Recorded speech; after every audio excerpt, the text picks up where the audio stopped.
Здравствуйте, смотрите в сегодняшнем выпуске. Президент Туркменистана провел рабочее совещание. Туркменистан и Саудовская Аравия подписали соглашение о совершении хаджа в 2025 году. Туркменская конная группа «Галкыныш» выступит на 47-м цирковом фестивале в Монако и другие новости. Президент Сердар Бердымухамедов провел рабочее совещание с участием заместителя председателя Кабинета министров Атахалыева и хакимов вилаятов, на котором рассмотрены положение дел в аграрном секторе и регионах страны, а также ход выполнения национальной сельской программы. Глава государства отметил, что перед аграрным сектором стоят такие важные задачи, как снабжение населения качественной сельскохозяйственной продукцией, а также обеспечение национальной промышленности сырьем. Управление муфтия Туркменистана и Министерство хаджа и умры Королевство Саудовская Аравия подписали двустороннее соглашение о совершении хаджа в 2025 году. Документ был подписан на полях 4-й международной конференции и выставки «Услуги хаджа и умры», которые проходят в городе Джидда. Знаменитая туркменская конная группа «Галкыныш» представит уникальное шоу с участием грациозных ахалтекинских скакунов на 47-м международном цирковом фестивале в Монте-Карло, который пройдет с 17 по 26 января.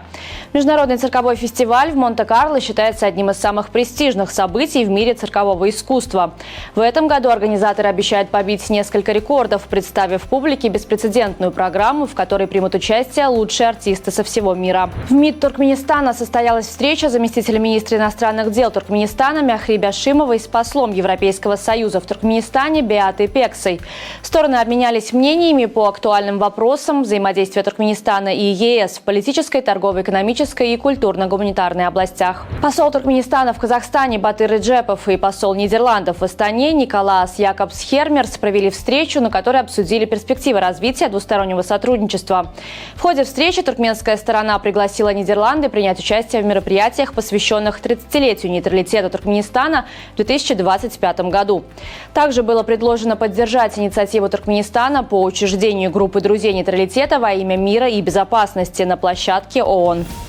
Уже 3 года в Дании не было зафиксировано ни одного случая нападения на банки. Массовый переход на цифровые платежи, по мнению аналитиков, стал основной причиной снижения количества банковских ограблений. Инициатива правительства 2015 года по продвижению безналичных расчетов существенно изменила финансовый ландшафт страны, превращая традиционные банковские отделения в менее привлекательные цели для преступников.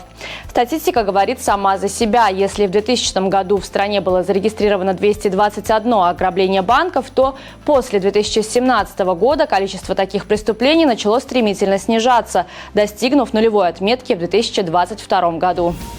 Нападающий сборной Ирана и футбольного клуба «Шабаб Аль-Ахли» Сердар Азмун поздравил своего папу Халила с Днем Отца, который отмечается в Иране 13 января. Сердар поблагодарил отца за то, что тот научил его правильному отношению к жизни и людям, став для него примером как в спорте, так и в жизни. Сердар Азмун родился в иранском городе Гамбеде-Кавуз в провинции Голестан.